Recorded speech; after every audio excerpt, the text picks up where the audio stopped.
Welcome to Colorado State University's new podcast, The Audit, where host Stacy Nick talks with CSU faculty about topics ranging from their latest research to current events. Agriculture is big in Colorado, and a recent survey from the Colorado Department of Agriculture shows that Coloradans care a lot, not only about how their food is grown, but where it's grown. More than 80% of respondents to the 2022 Public Perceptions and Attitudes About Colorado Agriculture survey said seeing an item was grown or raised in Colorado was most likely to influence their decision as to whether or not to buy a product. That's great news for marquee brands like Palisade peaches, Pueblo chiles, and Rocky Ford melons, but it's also great for the industry as a whole. Dawn Thilmany is an agricultural economist and professor with CSU's Department of Agricultural and Resource Economics. She's also the co-director of CSU's Regional Economic Development Institute and director of the new Northwest and Rocky Mountain Regional Food Business Center. Today I'm talking with Thilmany about what the survey tells us about the impact of agriculture in Colorado and the buy local movement. Hi, Dawn. Thanks for being here. I'm excited to talk about this. All right, great. Well, we're heading into prime farmers market season with some of the premier crops, Palisade peaches, Olathe sweet corn. How did the buy local movement become so important in Colorado, and how has it impacted Colorado agriculture? It's a great question. I feel like I've gotten to grow up with this sector because it kind of really started about when my career started 25 years ago. And we'd always seen farmers markets take shape across communities in Colorado, but we really saw an increased attention and interest in farmers markets really starting a couple decades ago. And when we talk to consumers about what interests them, not all consumers are the same. For some people, they really notice a quality difference. And for some crops that makes a lot of sense, like fresh fruits like sweet corn and peaches. For others, they say it's a sense of paying into their economy and their community, and they know the farmers they're meeting, they see the land that they're stewarding, and they want to make sure they're still here for the next generation. And yet for others, they see it almost as an environmental win. They know supporting those local goods, make sure there are still those farms and ranches that often provide the open spaces they have as their viewscapes or they recreate in. So really, depending on the consumer, you might have an entirely different answer. But all of those forces coming together have made for it to be a really strong and growing movement. Have you seen that kind of impacting agriculture? What's kind of been the benefit? The biggest changes we've seen happen that affect agriculture in the most visible ways are, of course, we used to have a more homogeneous set of farmers. And by that, I mean, a lot of them did about the same thing. What we've really seen is a couple different populations of producers break off. Some are still very much doing the same thing they've done for a century, mostly looking at national or export markets for the products. But then there's some other producers who really found either they had a real talent for customer service or they never wanted to be as big as you need to be for national markets, who've broken off. And just like we saw in the craft beer industry, they kind of became our craft food producers. They spent more of their time not just on producing food, but also making venues, markets, sometimes even agritourism that actually fully embedded a customer experience alongside selling food. And then another dimension that we've really seen is that we've actually even seen other institutions look at how they can bring local food into that, whether it's the farm to school movement and people wanting to see products grown around them in their school lunches, or it's King Soopers wanting one part of their produce case to be all Colorado grown, or we're even seeing more food companies start up, like craft brews are the most popular, but we're now seeing craft bakeries that feature grains from Colorado, and we're seeing craft butcher shops, which only carry Colorado meat. So we're seeing little tentacles where this interest in local foods is almost changing the structure of how some households buy and eat food.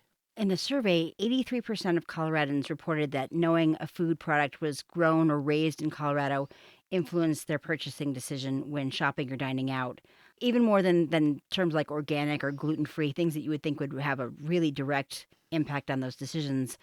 Why is being locally produced such an important element in purchasing agricultural products for Colorado consumers? For the quality dimension, of course, there are products which we have scientific evidence lose some of their nutrients and eating quality the longer they are from harvest. Particularly, you mentioned peaches, sweet corns, melons. And so I think there's a big win in some people's minds just because they know they're getting it at its freshest, best point of eating quality.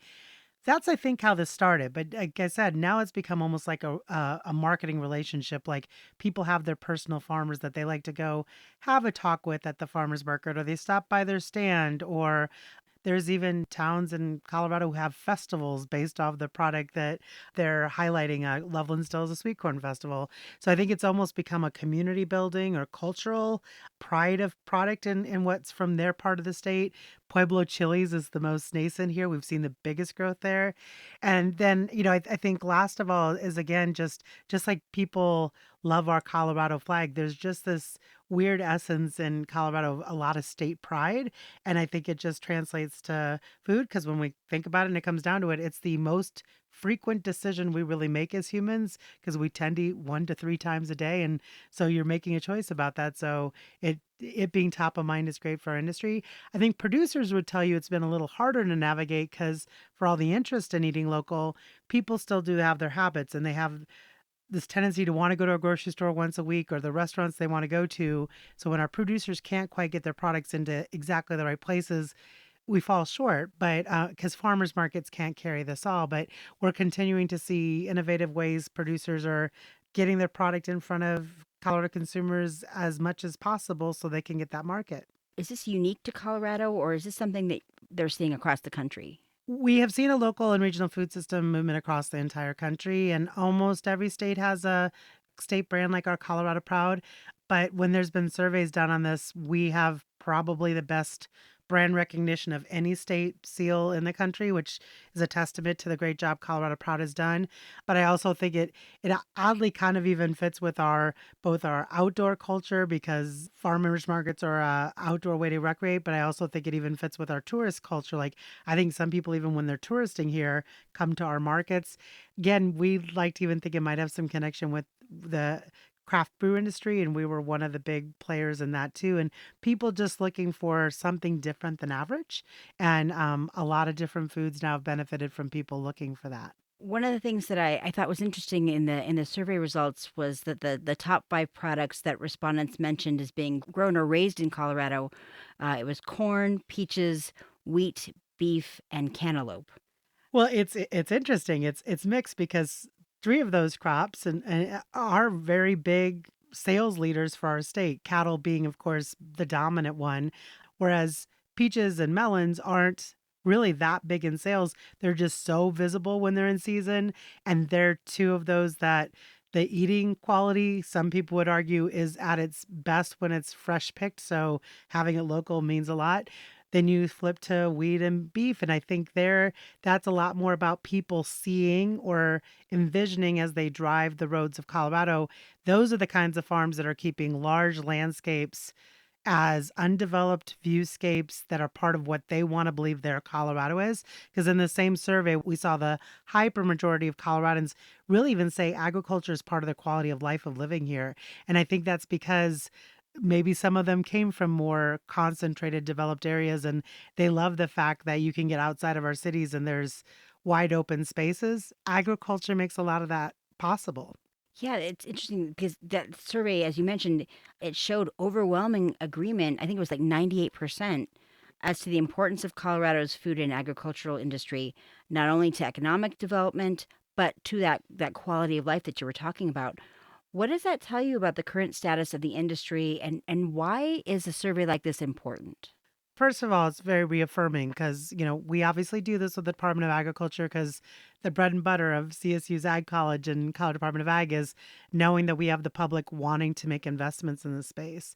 So, but then when you get into a little bit more of the nuanced talk, we have started new programs in both government and universities, starting with the government.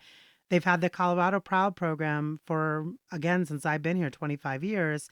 This kind of confirms to them that's done its job of getting our products visibly in front of our consumers who have all those buying dollars in the food markets. And it's actually having perhaps an effect on the bottom line or the number of farms and food businesses that survive because of they have those markets.